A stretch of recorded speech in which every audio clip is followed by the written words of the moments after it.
bagimu pujian, hormat, kemuliaan. Kaulah kebanggaan di dalam hidupku.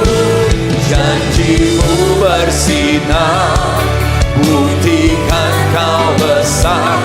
Tiada yang sepertimu Yesus Tuhanku. Mari yang bangga kepada Dia sekali lagi berikan sorak-sorai.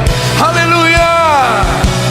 Bagimu pujian, hormat, kemuliaan. Kaulah kebanggaan di dalam hidupku. Janjimu bersinar, buktikan kau besar. Tiada yang sepertimu Yesus Tuhanku. Tiada yang sepertimu, tiada yang sepertimu Yesus Tuhanku. Dengan senyuman katakan, tiada yang sepertimu Yesus Tuhanku.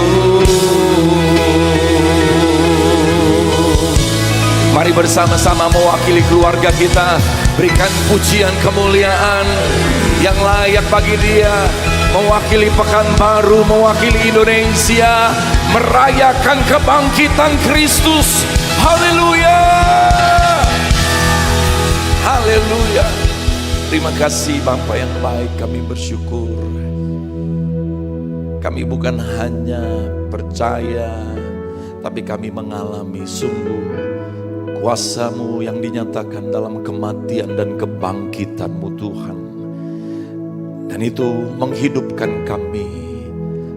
Kami pun boleh mengalami kebangkitan di dalam Kristus. Mari semua yang mau mengalami kebangkitan dengan sorak-sorai katakan amin. Belum kencang saudara, sekali lagi katakan amin. Haleluya. Puji Tuhan. Boleh salam kiri kanan katakan Yesus sudah bangkit loh. Haleluya, Yesus sudah bangkit. Amin. Haleluya. Pertanyaannya hari ini, bagaimana dengan saudara? Apakah juga engkau mengalami kebangkitan setiap hari?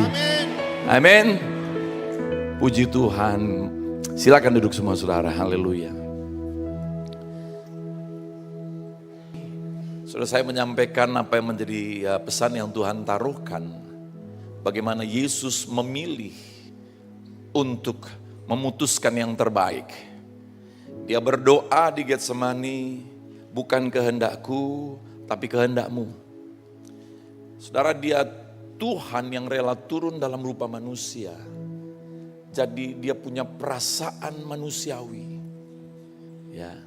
Nah, saudara, lalu kemudian apa yang terjadi dari keputusan Yesus melakukan kehendak Bapa? Tujuannya adalah untuk apa? Mengubah nasib manusia.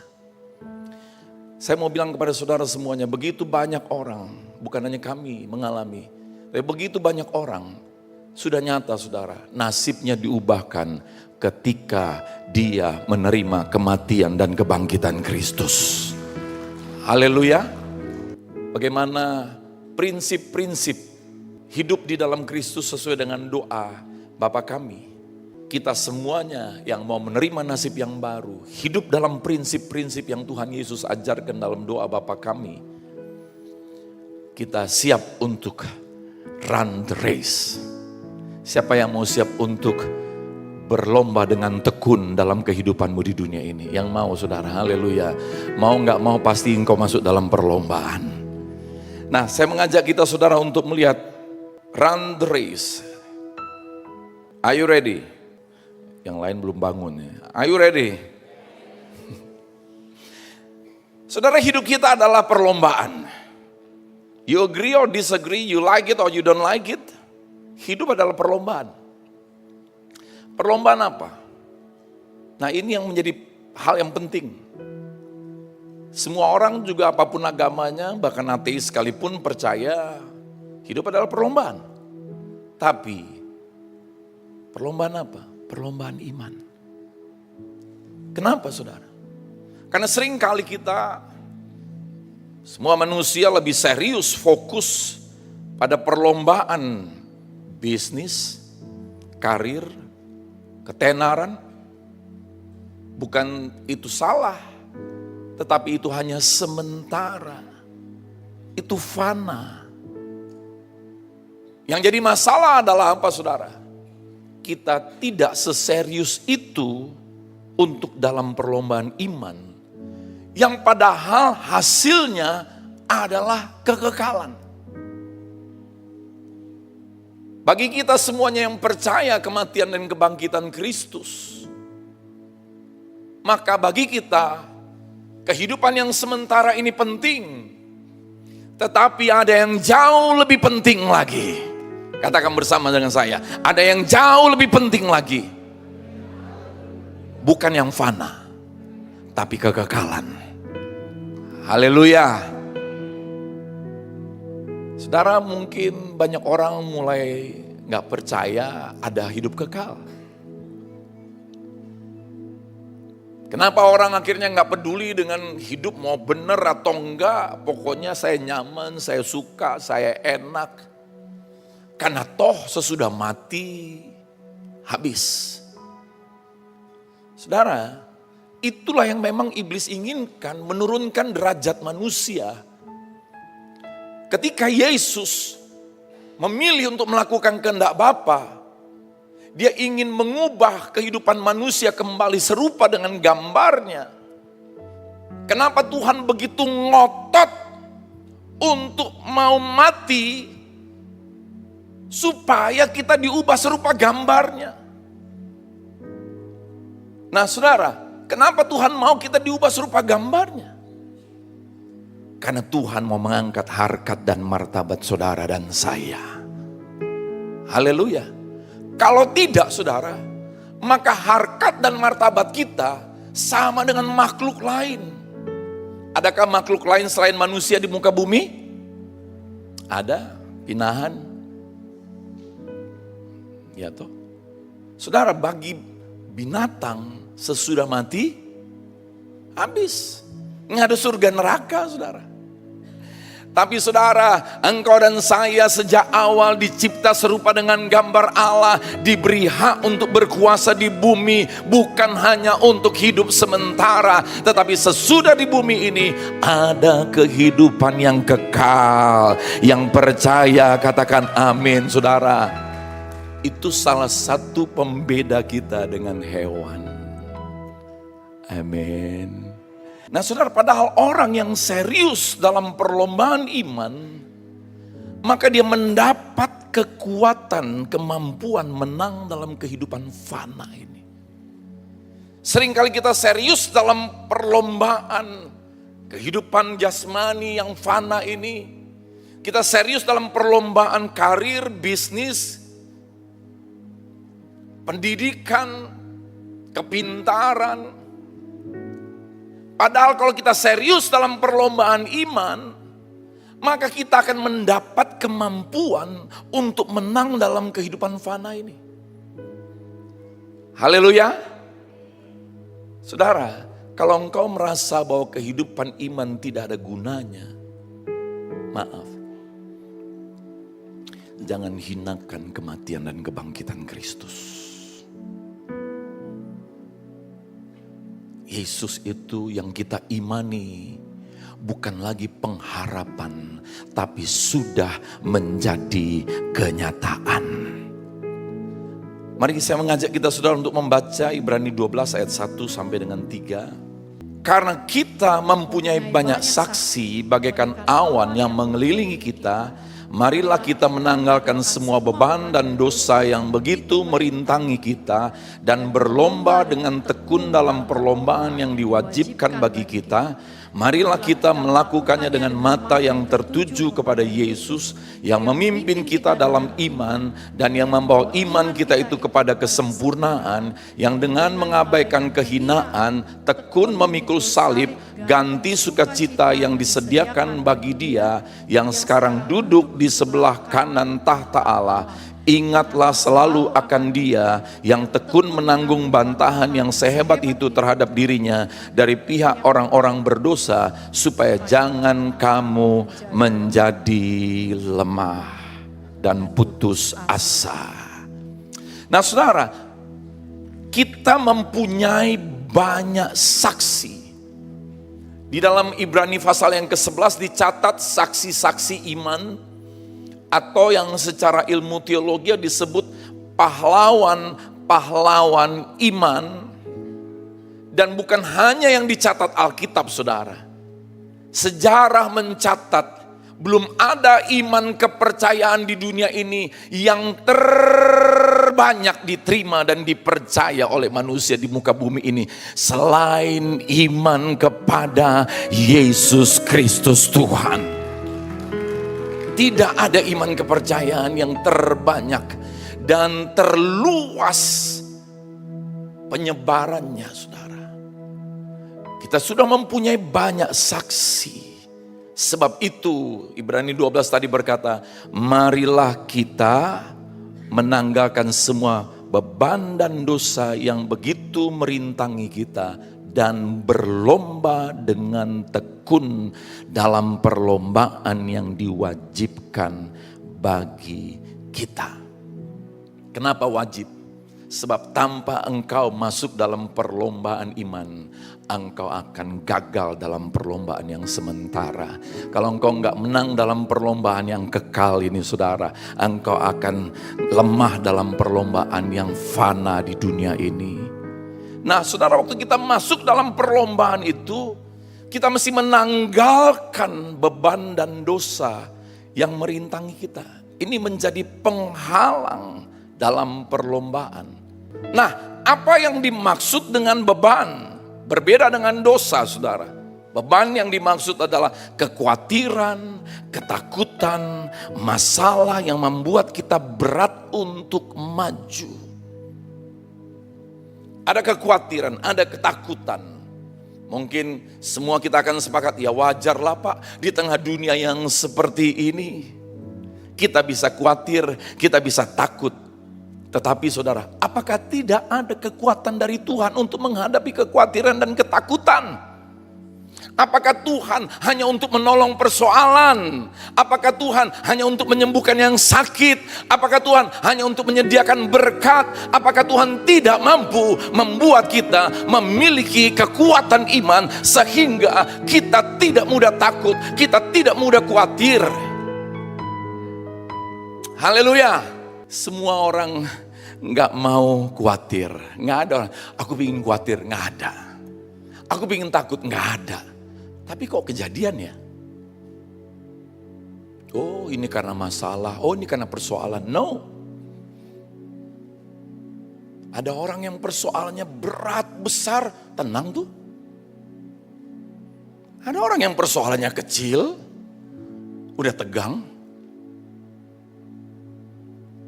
Saudara yang kasih Tuhan Yesus, apakah Yesus yang kau rayakan bangkit mengalahkan maut terlalu lemah untuk memberi kekuatan? Sehingga kita punya kekuatan yang berbeda saudara. Nah apa maksudnya dosa? Kesalahan, kejahatan, perbuatan yang melanggar kehendak Allah. Akibatnya memisahkan kita dari Allah. Kehidupan ini adalah perlombaan iman. Untuk maju dan menang dalam perlombaan iman, tanggalkan beban dan dosa yang merintangi kita. Apakah ada yang mampu untuk melepaskan diri dari beban dan dosa? Ada yang mampu? Ada yang mampu? Yang gak mampu dengan jujur angkat tangan saudara. Saudara dengar kebenaran ini. Jika ada manusia yang mampu, maka Tuhan tidak perlu turun ke dunia dan berkorban bagi manusia.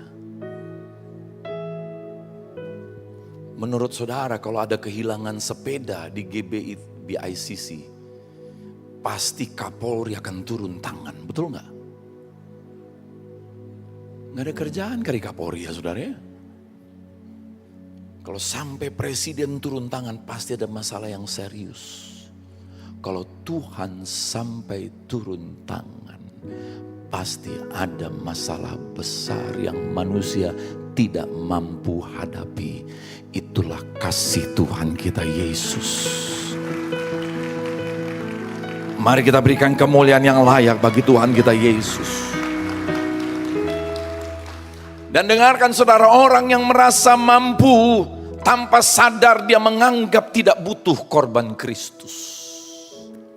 Diberkatilah orang yang mengandalkan Tuhan, tapi terkutuklah orang yang mengandalkan manusia. Kita tidak lagi hidup di bawah kutuk sebab Yesus sudah menanggung kutuk kita.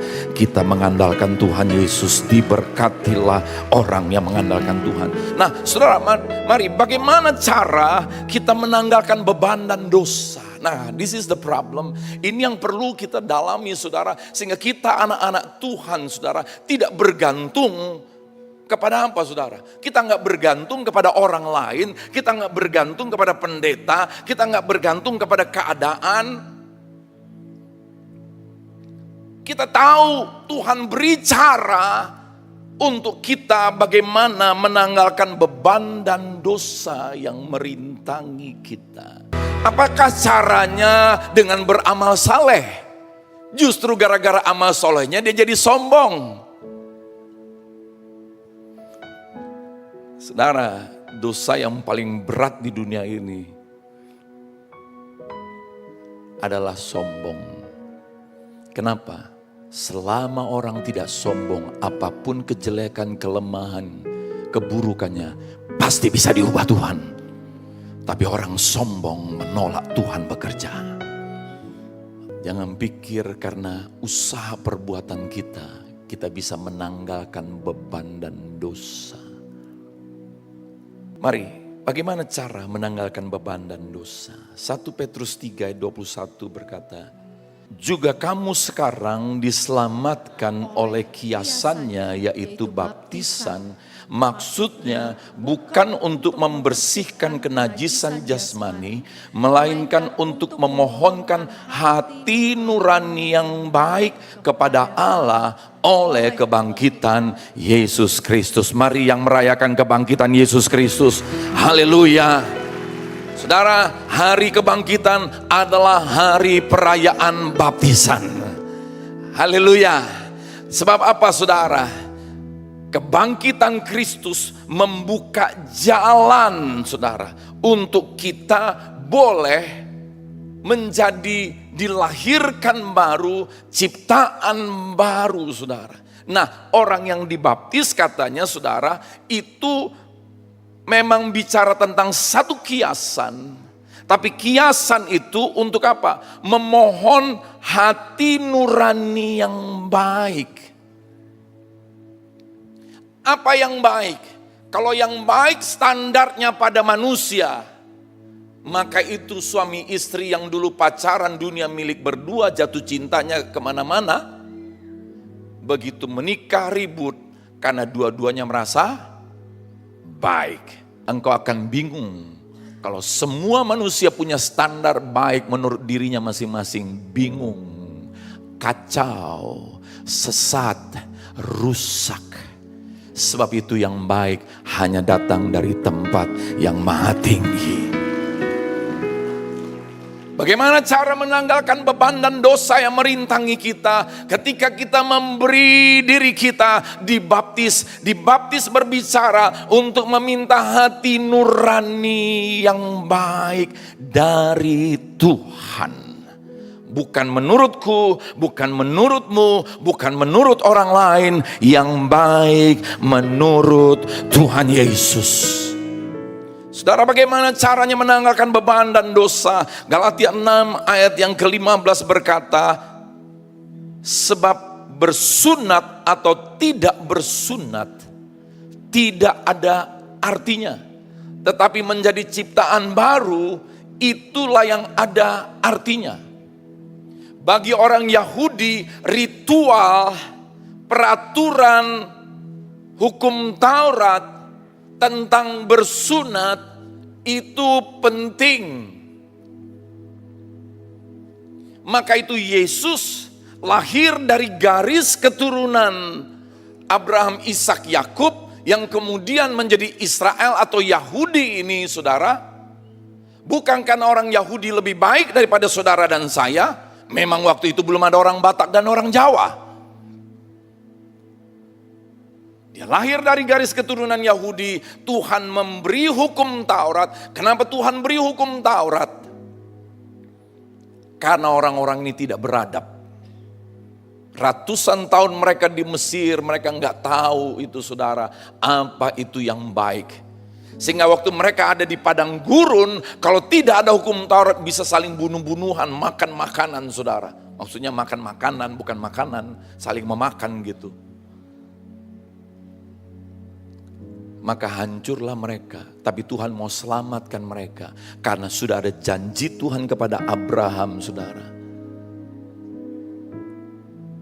Maka dari garis keturunan Yahudi, waktu Yesus lahir, orang tuanya membawa dia ke bait Allah untuk disunat. Jadi kalau mau juga saudara waktu kecil bukan dibaptis, disunat. Tapi dengarkan, hukum Taurat tidak menyelamatkan. Hukum Taurat bisa memberi nilai-nilai kehidupan. Hormatilah ayah dan ibumu. Bedanya dengan hukum kasih karunia. Aku menghormati ayah dan ibuku bukan karena takut dihukum. Aku menghormati mereka karena kasih Tuhan memenuhi hatiku. Amin. So bisa bayangkan kalau papa mama kita tanya, kau kenapa hormat kali kau sama bapak mama? Ya kan bapak udah bilang gak dapat duit kalau gak gitu. Berarti dia bukan sayang sama kita, saudara. Takut gak dapat duit. Tuhan gak mau hubungan dengan Tuhan yang seperti itu. Nah saudara, tetapi Galatia 6 ayat 15 berkata, tidak ada gunanya ritual-ritual agamawimu itu kalau tidak menjadi ciptaan baru.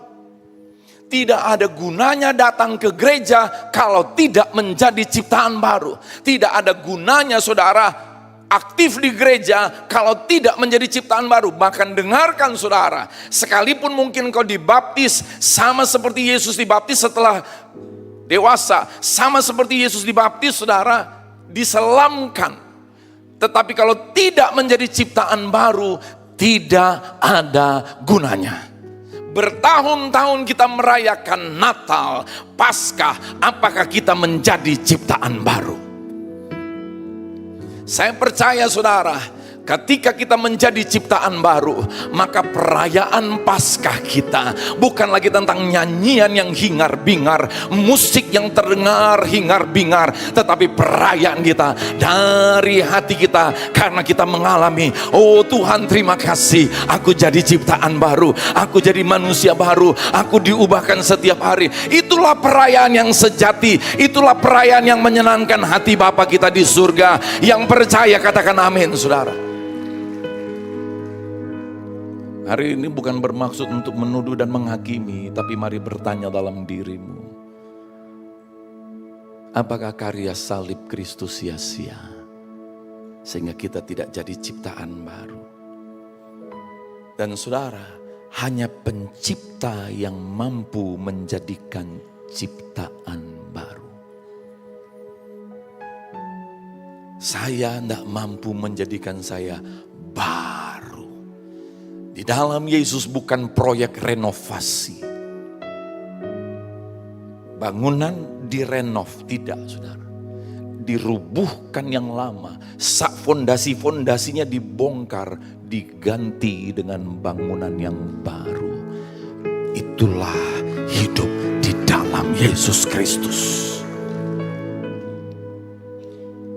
1 Petrus 1 ayat yang ketiga, terpujilah Allah Bapa Tuhan kita Yesus Kristus yang karena rahmat-Nya yang besar. Saudara mau menerima rahmat Tuhan?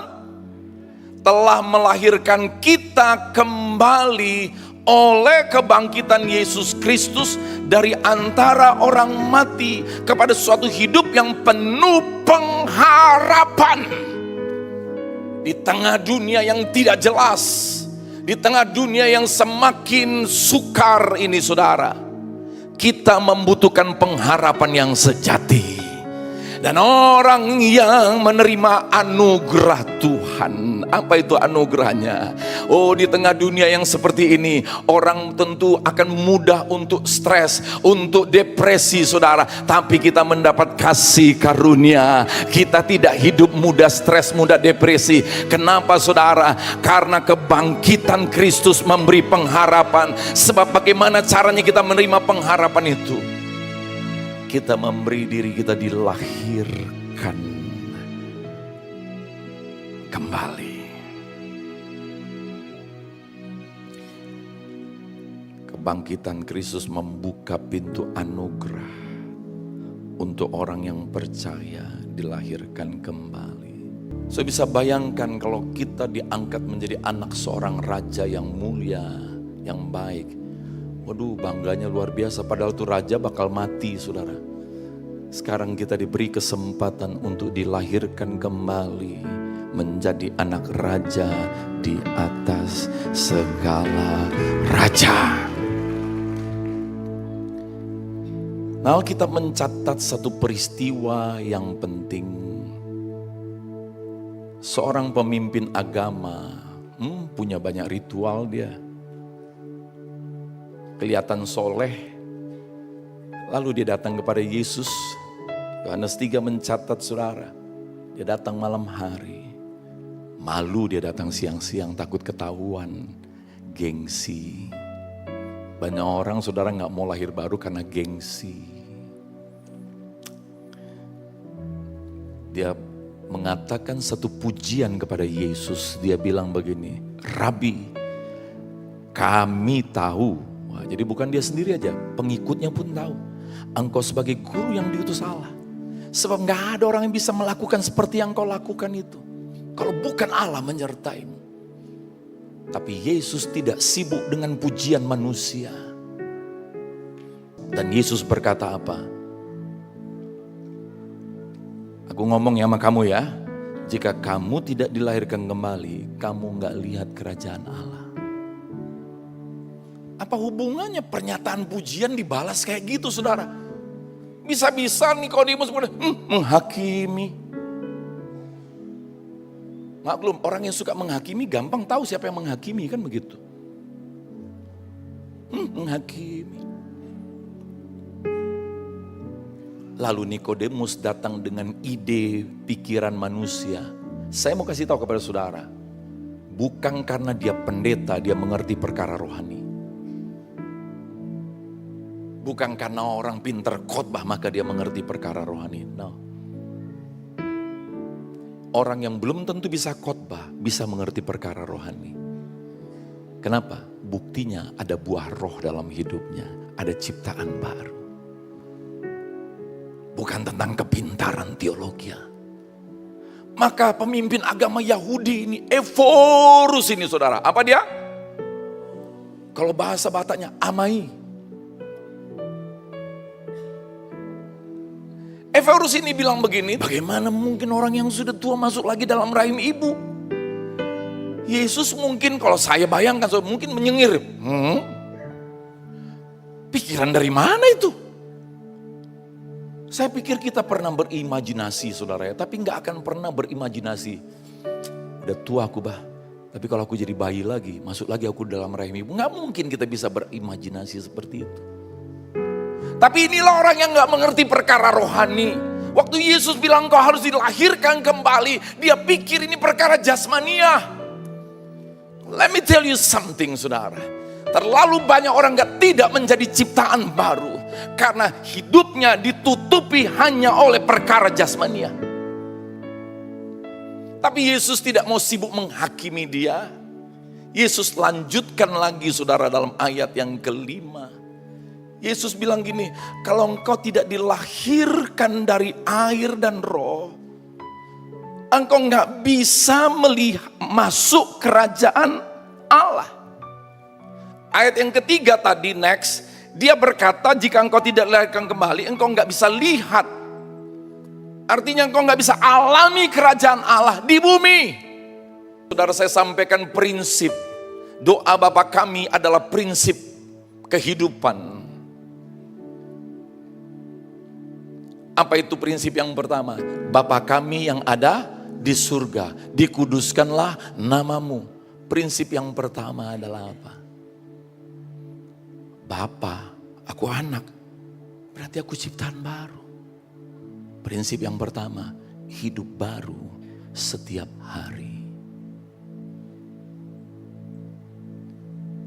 Nah saudara, jika kita tidak dilahirkan kembali, kita nggak lihat kerajaan Allah. Maka itu nggak terjadi prinsip yang kedua. Datanglah kerajaanmu, jadilah kehendakmu di bumi. Saudara masih di bumi? Amin. Semua mau masuk surga? Ada yang mau hari ini? Tapi ada yang mau hari ini mengalami surga di bumi? Yang mau? Terjadilah dalam nama Yesus.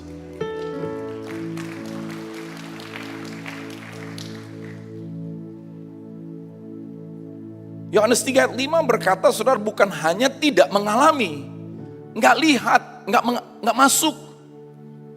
Kalau saudara mau masuk surga nanti, alami surga sekarang. Saya ulangi saudara, kalau kita mau masuk surga nanti, alami surga sekarang. Kenapa? Kalau kita hidup di bumi seperti di neraka, itu lebih cocok masuk surga atau neraka? Karena kalau kita biasa hidup di bumi seperti di neraka, begitu masuk surga, kita lihat, ya Singon, agak beda di sini kulihat. Kok nggak ada yang? Nah, apa maksudnya lahir dari air dan roh? Roma 6 ayat 4 berkata, saudara, kita dikuburkan bersama Dia oleh baptisan dalam kematian, supaya sama seperti Kristus dibangkitkan dari antara orang mati oleh kemuliaan Bapa, demikian juga kita akan hidup dalam hidup yang baru. Jadi ciptaan baru, hidup yang baru, kita declare, kita mulai dengan baptisan, dengan harapan meminta hati nurani yang baik dari Tuhan. Maka itu nggak perlu ribut baptisan percik atau selam. Kenapa? Karena memang kata baptisan dalam bahasa aslinya adalah baptiso. Baptiso artinya diselamkan. Dan saudara, ini jangan dianggap enteng. Kan cuman ritual. No. Saudara coba nanti tanggal 17 Agustus naikkan bendera Indonesia tapi putih merah. Tangkap nggak? Itu lambang yang dibuat manusia saja berharga, apalagi lambang yang dibuat surga. Kenapa? Karena Paskah, Jumat Agung dan Paskah itu adalah perayaan baptisan. Kenapa mesti diselamkan? Karena dikuburkan. Nah coba yang punya tangan saudara, angkat tangan saudara. Kalau dikubur pasti gini nggak? Dikuburkan, lalu apa? Dibangkitkan. Setuju nggak? Atau ada cara yang lain? Oh enggak Pak, ada juga yang mati digini, dijiprat.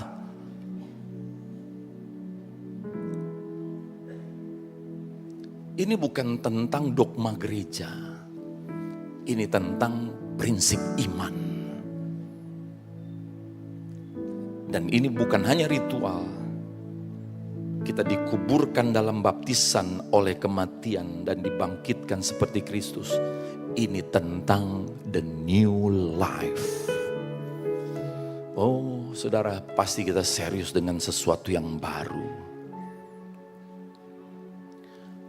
Apalagi Roma 6 ayat yang kelima berkata, jika kita menjadi satu dengan apa yang sama dengan kematiannya, kita juga akan menjadi satu dengan apa yang sama dengan kebangkitannya. Biarlah Paskah ini betul-betul menjadi berarti bagi hidupmu. Engkau lepas dari persunatan-persunatan ritual itu. Yang penting adalah ciptaan baru. Pertanyaannya, siapa yang tidak mau dibaptis? Siapa yang gak mau dibaptis? Tolong jawab. Siapa yang gak mau dibaptis? Jawabannya ada di Alkitab saudara. Siapa yang tidak mau dibaptis? Siapa? Lukas 7 ayat 30 berkata, baca sama-sama. Tetapi orang-orang Farisi dan menolak maksud Allah terhadap diri mereka karena mereka tidak mau dibaptis oleh Yohanes. Nah, di sini orang Indonesia atau orang Farisi? Orang apa di sini? Anda di sini ahli Taurat? Belajar teologi bukan untuk membuat saya jadi ahli Taurat, saudara. Sekarang saya mau tanya sama saudara, siapa yang mau dibaptis? Angkat tangan tinggi-tinggi yang mau dibaptis. 1, 2, 3, 4, 5, 6. Biarlah hari ini adalah hari perayaan baptisan. Di Alkitab ada ayatnya, saudara, siapa yang mau dibaptis? Yuk, yang mau dibaptis ini. Seluruh orang banyak yang mendengar perkataannya, termasuk para pemungut cukai, mengakui kebenaran Allah karena mereka telah memberi diri mereka dibaptis oleh Yohanes. Siapa yang mau dibaptis? Ya, maksudnya dan ya itu saudara ya, orang banyak termasuk para pemungut cukai. Siapa orang banyak dan pemungut cukai itu? Orang berdosa. Dan Alkitab berkata, orang yang merasa gak berdosa itu menipu dirinya sendiri. Oh, kalau dirinya jadi tipu, apalagi Tuhan, saudara.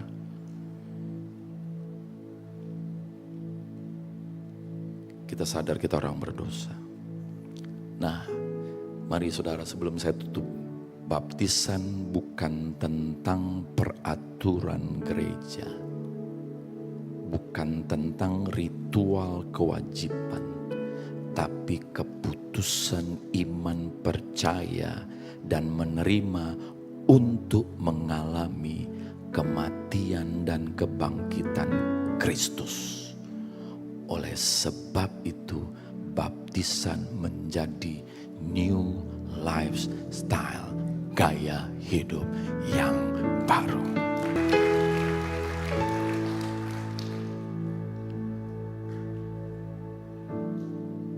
Apa yang membuat hati Yesus susah?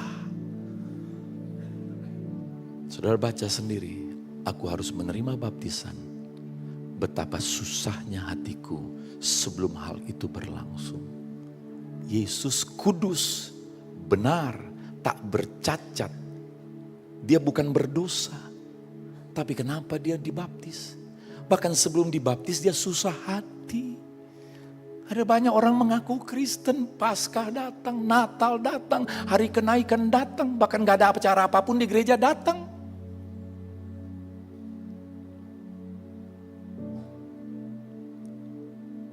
Tapi gak pernah merasa susah kalau belum dibaptis, biasa aja lagi. Saudara bisa bayangkan, seperti itulah yang terjadi. Maka itu dibaptis, kalau saudara perhatikan ilustrasi video ini, saudara.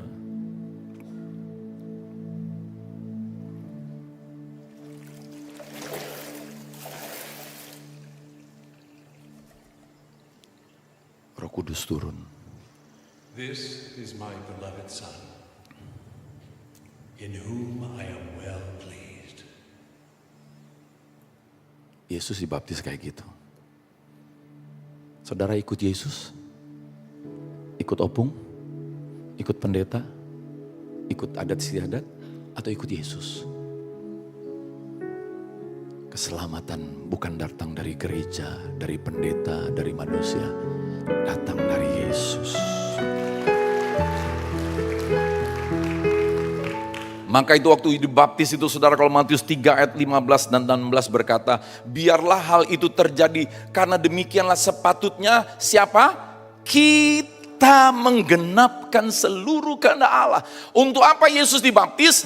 Dia mau memberitahu, hello dunia, I'm coming to the earth. What is the purpose? Apa tujuanku datang ke dunia? Dia mau deklarasikan di alam roh, dia mau deklarasikan di alam nyata bahwa dia datang ke dunia, maka dia harus dibaptis. Kenapa saudara? Dia mau nyatakan, aku mau datang untuk mati dan aku mau datang untuk bangkit mengalahkan maut.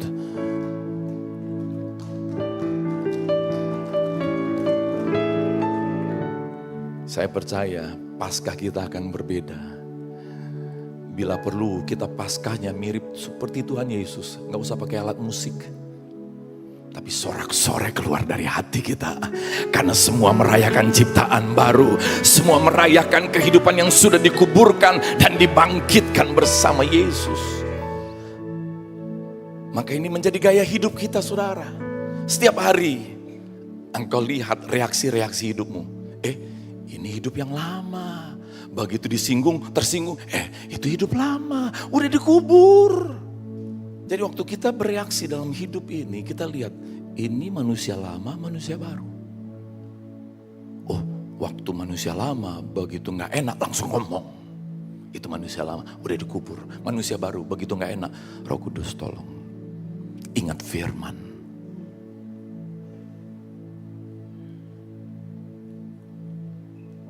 Itu manusia lama. Kasih tahu pasanganmu, jangan korek-korek kuburan.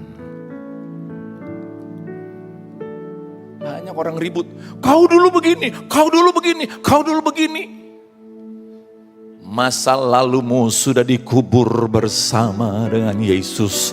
Jangan sia-siakan kematian Yesus. Amin, saudara. Haleluya.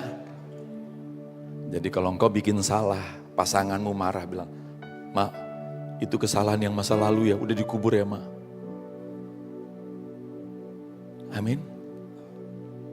Saudara, ini saya mau katakan kepada saudara, engkau akan semakin mengerti ketika engkau menjadi murid Kristus.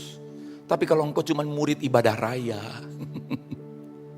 yang datang cuma sekali seminggu, nggak ngerti apa-apa, makanya dari dulu sampai dulu tetap jadi jemaat, nggak pernah bangkit jadi saksi.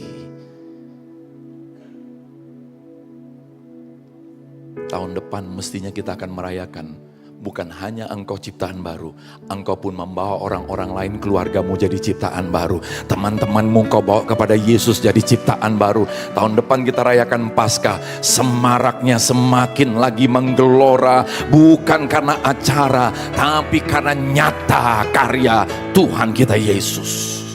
Haleluya. Amen, saudara. Bagaimana caranya agar kita dalam perlombaan iman? Sekarang engkau sudah dibaptis, engkau jadi murid Kristus, bukan berarti gak ada persoalan, bukan berarti gak ada tantangan. Tapi engkau tahu fokusmu adalah perlombaan iman. Maka Alkitab mengajarkan kita, saudara, cara untuk tidak lemah dan putus asa. Ingatlah selalu akan Yesus yang tekun. Sekalipun menghadapi penderitaan, dia tetap tekun. Lalu kemudian dalam ayat yang kedua dikatakan, marilah kita berlomba dengan mata yang tertuju kepada Yesus. Dan apa, saudara? Nah, sayangnya dalam Alkitab bahasa Indonesia kita ini kurang memberikan kejelasan yang lebih detail seperti Alkitab dalam bahasa King James Version, yang memang ditranslasikan dari bahasa Ibrani, saudara. Maka ditulis di situ, saudara, Yesus itu the author, penulis dan finisher, penyelesai iman kita. Maka ketika kita lahir baru, kita hidup baru, kita menjadi murid Kristus, bukan murid agama, apalagi murid medsos. Sebab penulis imanmu bukan medsos. Banyak orang, saudara, dengar khotbah, wah luar biasa, sehari bisa banyak khotbah, 1 menit, 1 menit, 1 menit, 1 menit. Saking banyaknya khotbah itu, dia lupa semuanya. 1 menit, 1 menit, 1 menit, saking banyaknya khotbah itu, dia bingung karena semua pendeta ngomong menurut masing-masing. Maka itu perlu kita menjadi murid Kristus. Menjadi murid Kristus, kita berada tertanam di dalam gereja, di mana bukan membawa orang kepada organisasi, bukan membawa orang kepada pendeta, membawa orang mengenal, mengalami, memancarkan Yesus Kristus. Kenapa? Karena the author, penulis imanmu bukan pengkhotbah dari Amerika, Wah, kalau pengkhotbah dari Amerika dia baru semangat. Tapi kalau pengkhotbah dari Bangkinang, dia nggak semangat. Penulis yang terbaik bukan pendeta, tapi Yesus Kristus. Mari saudara, mata kita tertuju kepada Tuhan.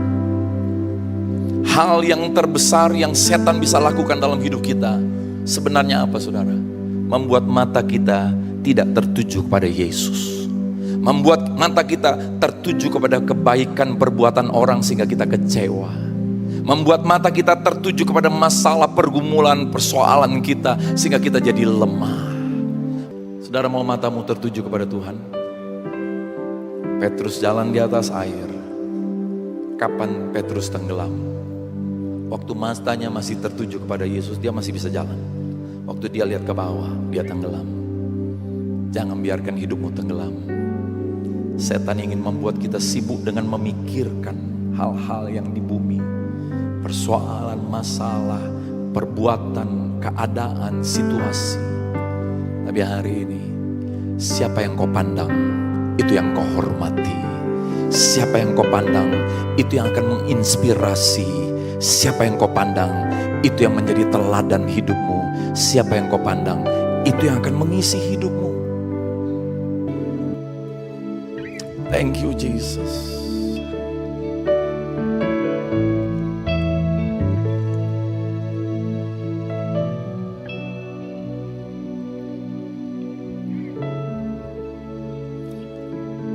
Saya mau berdoa yang pertama. Bagi saudara yang sudah dibaptis seperti Yesus dibaptis, bukan tata cara ritual yang dibuat manusia, seperti Yesus dibaptis yang terdapat dalam firman-Nya. Saya mau doakan saudara supaya engkau bukan hanya mengalami ritual baptisan, tapi engkau betul-betul mengalami ciptaan baru. Boleh angkat tangan saudara yang sudah dibaptis seperti Yesus dibaptis. Bukan pada saat bayi, bukan dipercik, tapi sesuai kata baptiso, diselamkan. Mungkin dulu engkau lakukan itu hanya ritual, takut masuk neraka, hanya minta ditolong, diberkati. Tapi hari ini engkau mengenal apa yang kau terima itu, deklarasi iman, itu merupakan pernyataan engkau mau mengalami new lifestyles in Christ. Aku berdoa bagi tangan-tangan yang terangkat. Mari saudara yang sudah dibaptis, taruh tanganmu di dadamu, katakan, Tuhan Yesus, Tuhan Yesus, Tuhan Yesus, Tuhan Yesus, terima kasih, aku boleh dibaptis, diselamkan seperti Yesus. Dan aku mau mengalami hidup baru, hidup yang menjadi serupa Yesus. Aku gak mampu, tapi semua beban dan dosa yang merintangi aku sudah dikuburkan. Aku bangkit dengan hidup yang baru, yaitu hidup Yesus menghidupi aku. Mulai hari ini aku mau memiliki gaya hidup yang baru. Hidup Kristus bekerja di dalam aku, berkuasa di dalam aku, mengajari aku, memimpin hidupku. Aku percaya dalam nama Yesus. Haleluya. Mari saudara yang tadi sudah berdoa, ucapkan syukurmu. Terima kasih Tuhan Yesus. Yang kedua, saya mau berdoa bagi saudara yang belum pernah dibaptis seperti Yesus dibaptis. Angkat tangan saudara, saya mau berdoa.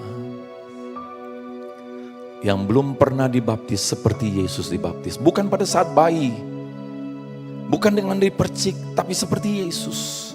Yang belum pernah, angkat tangan tinggi-tinggi, tangan kananmu saudara. Ya, Tuhan melihat tanganmu, Tuhan melihat tanganmu, ya Tuhan melihat tanganmu, Tuhan melihat tanganmu. Saudara yang mengangkat tangan, taruh tanganmu di dadamu. Katakan, Tuhan Yesus, terima kasih. Engkau bukan hanya memberi teladan, untuk dibaptis, Sehingga aku ikut teladanmu. ikut teladanmu. Tetapi Tetapi engkau memberi hidupmu, memberi hidup, mati dan bangkit. mati dan bangkit. Maka ketika aku Maka dibaptis, ketika aku dibaptis, aku percaya aku percaya serupa Yesus, serupa Yesus, hidup lamaku ikut dikuburkan hidup lama dan aku akan dibangkitkan dan aku akan dengan hidup yang baru. dengan hidup yang Ini bukan sekedar ritual, bukan sekedar ini satu keputusan suatu keputusan yang penting bagi hidupku, yang penting yang bagi sangat penting bagi hidupku. sangat penting bagi Aku mau terima baptisan mau terima sesuai firman-Mu Tuhan Yesus, sesuai firman-Mu, supaya aku supaya aku memiliki hati nurani yang baik hati nurani dan aku menjadi ciptaan baru. menjadi ciptaan Aku dilahirkan baru dilahirkan menjadi anak Allah. jadi anak Allah. Aku menerima DNA Bapa, DNA Bapa, yaitu Roh Kudus, Roh yang sama yang ada di dalam diri Yesus, ada dalam diri, masuk dalam hidupku, berkuasa dalam hidupku. berkuasa dan Terima kasih Tuhan, hari ini menjadi hari yang sangat bersejarah dalam hidupku, karena aku menjadi ciptaan baru dalam nama Yesus. Haleluya.